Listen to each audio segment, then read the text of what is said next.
السلام عليكم ورحمة الله وبركاته. بسم الله الرحمن الرحيم. الحمد لله والصلاة والسلام على رسول الله وعلى آله وأصحابه أجمعين. My beloved brothers and sisters, the punishment of Allah subhanahu wa ta'ala is something that we should all fear. And the truth is, every time a calamity strikes, every time something happens, it's only natural for us to ask ourselves, is this the punishment of Allah? You see dark clouds. Allah has sent dark clouds in the past to nations to destroy them. So it is only a good question to ask yourself, are these dark clouds coming to me as a punishment, or are they coming to us as a rahmah and a mercy of Allah, or is it actually going to come with destruction but not a punishment, a test? So these are three things we need to understand. How do we look at this? Now, the only answer can be from revelation. I cannot come up with an answer from my pocket, nor can you. So I have to turn the pages of the Quran and the Sunnah of Rasulullah sallallahu alaihi wasallam, and I have to look at what Allah says about the punishment and the mercy of Allah, because those are two that are qualities of Allah subhanahu wa ta'ala, and it is something Allah has promised. So let's take a look at Surah Al-A'raf, verse number 156, where Allah subhanahu wa ta'ala speaks about adhab. Allah says, قَالَ عَذَابِي أُصِيبُ بِهِ مَنْ أَشَاءُ. He says, it is my punishment and I will inflict it on whomsoever I wish. Now that verse brings about a lot of fear, because Allah says, my punishment, I will inflict it on whomsoever I wish. But now we have something else that Allah says to us, that I will never punish a person unless he or she deserves the punishment. Subhanallah. So I need to know, Allah's not going to punish me unless I deserve the punishment. And if I deserve the punishment, Allah says, still I may forgive you and I may just wipe out your sins by my mercy, even though you had deserved to be punished. Subhanallah. So let's understand, Allah's not going to punish an innocent person. Do you know why? He is just. If you want to be saved from the punishment of Allah subhanahu wa ta'ala, you need to seek the forgiveness of Allah every day. You need to be in the company of good people. Where do we get this from? Again, the Quran. Allah speaks about the kuffar of Quraysh. They were harassing the Prophet Muhammad sallallahu alaihi wasallam. They were doing so much against the Prophet sallallahu alaihi wasallam. And it's so simple to understand that if this is the most loved of creation unto Allah, and you're troubling him, you're harassing him, Allah can wipe you out, right? But Allah subhanahu wa ta'ala speaks about something amazing. Allah says, وَمَا كَانَ اللَّهُ لِيُعَذِّبَهُمْ وَأَنْتَ فِيهِمْ وَمَا كَانَ اللَّهُ مُعَذِّبَهُمْ وَهُمْ يَسْتَغْفِرُونَ. Allah will not punish them for as long as you are in their midst. Notice how I said you must have good company. It will bring about the mercy of Allah. Your friends must be better than you. Your friends must have language with no F's and B's, subhanallah. Your friends must speak the truth. They must be upright individuals. They must remind you of Allah. You will never regret that. The minute your circle is dirty, you may deserve the punishment of Allah. When your circle is clean, wallahi, my beloved brothers and sisters, sometimes Allah does not punish us because of one man in our community whom He loves. Evidence of it is this verse. This verse, Allah says, you know what, how can we punish them when you are there? You are right in their midst. Allahu Akbar. May Allah grant us the love of one another. You never know who is the wali of Allah. You never know who is the friend of Allah subhanahu wa ta'ala. So we have that. Allah says, while you are in their midst, we're not going to punish them. So punishment cannot come in that condition. Secondly, we will never punish them while they are seeking the forgiveness of ours, while they are seeking the forgiveness of Allah. That means if I want to divert or avert punishment that is coming in my direction, first thing I need to do, seek the forgiveness of Allah. The problem with man is says people are bad, that's why Allah is punishing them, but he doesn't look at himself being bad. You see? We point fingers at others. That man is like this woman is like that one is committing that, this one is committing. What about you and I? إِنَّ اللَّهَ لَا يُغَيِّرُ مَا بِقَوْمٍ حَتَّى يُغَيِّرُوا مَا بِأَنفُسِهِمْ. Allah won't change the condition of a community or a nation until and unless every individual changes his own condition. May Allah help us change our conditions. So this is as far as I'm going to go, speaking about the punishment of Allah. But let's continue with the verses, because when we talk of the mercy of Allah, we will automatically understand how to protect ourselves from the punishment. So Allah says in the same verse, Allah says, after speaking about the punishment and saying, I will inflict with it whoever I wish. And I explained to you who that is. Then Allah says, وَرَحْمَتِي وَسِعَتْ كُلَّ شَيْءٍ. As for my mercy, it has encompassed everything. My brothers and sisters, whatever you and I have is because of the mercy of Allah. We don't deserve it. We don't deserve it. If I were to tell you, do you know that your heart beats 136,000 times a day? If you were to pay 1 rand for every heartbeat, and I'm sure we would, I mean if we had to, people do, pay an arm and a leg when the heart goes wrong. When your heartbeat is not right, you'll go to every cardiologist on earth in order to find out what's going on. And that's it. You'll pay thousands, you'll want to borrow or whatever else, because your heartbeat is gone wrong. Did you ever praise the one who gave you 136,000 heartbeats on average on a daily basis? Imagine 136,000 rands a day. You can't do that. Even if he gave you 50% discount, even if he told you 90% discount, you and I cannot afford that. May Allah subhanahu wa ta'ala forgive us. So my beloved brothers and sisters, Allah says, وَرَحْمَتِي وَسِعَتْ كُلَّ شَيْءٍ. The whole world, the entire creation is standing upon the mercy of Allah. It is because of the mercy of Allah. It is reported that Israfil will blow the trumpet, declaring the end of the entire creation and world, meaning this particular world, before we are resurrected again into what Allah wills, when Allah is angry with the people on earth. So Israfil will blow the trumpet, ending this worldly life that we know completely, and Allah subhanahu wa ta'ala will resurrect us later. But when will that happen? When Allah is angry with us. So whatever we are having right now is because of the mercy of Allah. That's why when someone says, how are you, my brother? What's the good answer? Alhamdulillah. Even though you're suffering. People say, everything okay? It's not okay. But what's the answer? Alhamdulillah. Right or wrong?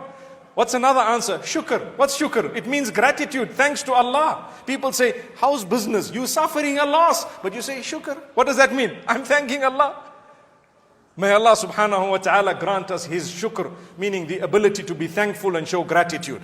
So this is something amazing that Allah is telling us, rahmati, my mercy encompasses everything. But who will I write it for? Who deserves it?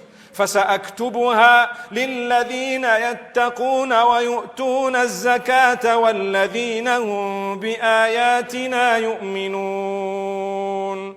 I will write it for those. And when Allah says I will write it, He has written it.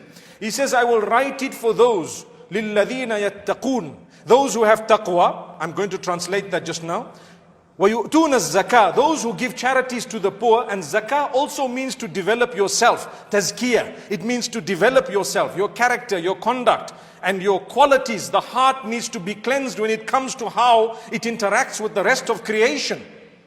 So taqwa, zakat, and those who believe firmly in our signs. وَالَّذِينَ هُمْ بِآيَاتِنَا يُؤْمِنُونَ. Those who believe in our signs, they have taqwa, and they give zakat. Those are the ones whom we will write our mercy for. My brothers and sisters, these things depict two major aspects of our relationships. Taqwa is to develop the correct relationship with Allah, to have enough love of Allah that would keep you away from that which is bad and harmful to you, as well as displeasing to Allah. I love Allah so much, I don't want to displease Him. So it is something, it is a fear that is born out of love. That's something people don't explain usually. When someone says fear Allah, I mean, I'm not scared to the degree that I'm petrified of meeting Him. No, I must love Him to the degree that I don't want to disobey Him because I fear His displeasure and His anger. It's true, I fear His punishment as well out of love. Imagine when you love someone, and I always give this example, a spouse. You just newly got married and you really love your spouse. Notice I said newly married because later on only Allah knows what happens. May Allah bless us all and grant us all the happiest of marriages. Ameen. So, you know, when you're newly married and you don't want to say anything that will actually hurt your spouse, not because you fear them, but because you fear hurting them. You fear upsetting them out of love. It's love. So it's the love of Allah. The love of Allah is everything. That love of Allah, the taqwa is born out of love of Allah. And that includes fear. Because you actually fear the displeasure of Allah, the wrath of Allah, the anger of Allah, the punishment of Allah. So Allah subhanahu wa ta'ala is telling us quite clearly. He is saying something amazing. He says, Taqwa, alladhina yattaquna. On one hand, they develop the correct relationship with Allah. And on the other hand, yu'tuna zakah. They develop the correct relationship with the human beings around them. The poor, the downtrodden, the people who don't have as much as you, the people around you. How do you treat them? Do you give them? And notice a charity in Islam, as much as zakah is monetary and material, without a doubt. But charity in Islam goes beyond material giving. Tabassumuka fi wajhi akhika sadaqa. The hadith says your smile at the face of your fellow brother is a charity. Subhanallah, your expression on your face, come in, have hashash, bashash, you're happy, you're smiling, salamu alaikum, how are you my brother, etc., etc. And you're looking so good, mashallah. And that is actually a charity. It is a huge charity. Sometimes it is priceless. Sometimes people don't need your money. The people in your masjid, for example, in your locality, in your areas, they may not need your money. They just need you to be a genuine, sincere person who cares for them as much as they care for themselves. Today, westernization is taking over, and one of the weaknesses is people are becoming selfish. It's all about me, myself, and I. I must grow, I must have the money, I must have the business, I must have the goodness, and everybody else, nothing. I don't care and I'm not bothered.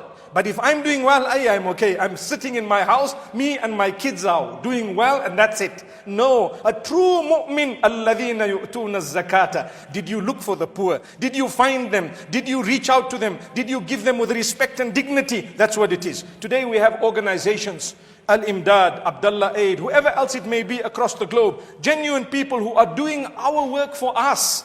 So we're lucky. By right, we were supposed to look out for the poor, search for them, hunt them, respect them, honor them, give them with dignity, because my pillar of Islam is being fulfilled by your presence in our community and society. If you were not here, how would I have fulfilled zakat even if I have the millions? And there is a sign of Qiyamah that tells us there will come a time when nobody will be accepting zakat because everybody is going to be loaded. The youngsters say, hey, I can't wait for that time. Hey, I need the money, man. Subhanallah. But you don't realize a door will be closed. MashaAllah, may Allah make this rain that we're having right now the rain of mercy. Beautiful rain, MashaAllah. May Allah make it the rain of mercy and not the rain of adhab. So as I'm saying, zakah, what is that all about? Why does Allah say, my rahmah? My rahmah will descend on those who have a good relationship with me. Your taqwa will lead you to your proper dress code. Your taqwa will lead you to leaving things that are doubtful. Something you're doubting, quit it. People ask me, am I allowed to do this, for example? And I say, subhanallah, they will ask you, I'm just giving you an example. They'll ask you, there is a nail polish that I came across and they've sworn that it's permeable. And so can I use this nail polish? And I'll tell them, you know what? If you use it and you believe that it's permeable because they told you that, and half the world is telling you it's not, if you have taqwa, you're going to say, listen, I'm not going to compromise my relationship with Allah because of 1 inch of paint. I'll use something else. I'll use henna. That's the best answer. I don't want to get into the debate as to whether it's permeable or not. I have enough taqwa, or I should be having enough taqwa. May Allah strengthen us to say, you know what, my relationship with Allah is more important. Leave it. You find a place, people are saying halal, people are saying haram. Eat veggies that day. You know why? Because my relationship with Allah is far greater than a burger. It's far greater than the chips. But sometimes people are prepared to compromise that relationship. May Allah strengthen us. My beloved brothers and sisters, that is taqwa. Taqwa is when you can take your time in salah. Taqwa is when you can enjoy what ibadah you are fulfilling for the sake of Allah. When you do that, Allah says, my rahmah will be written for you. And automatically you need a relationship with who? With the other people. Allah created them, your neighbors, the people who you might not have liked. It's easy to be good to someone you like. What about those who don't really get along with you? Are you good to them? Are you genuine to them? Are you okay? Will you reach out to them? Will you go out and look for them?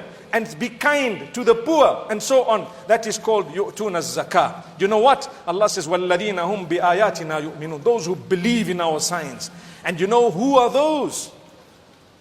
الَّذِينَ يَتَّبِعُونَ الرَّسُولَ النَّبِيَّ الْأُمِّيِّ الذي يجدونه مكتوبا عندهم في التوراة والإنجيل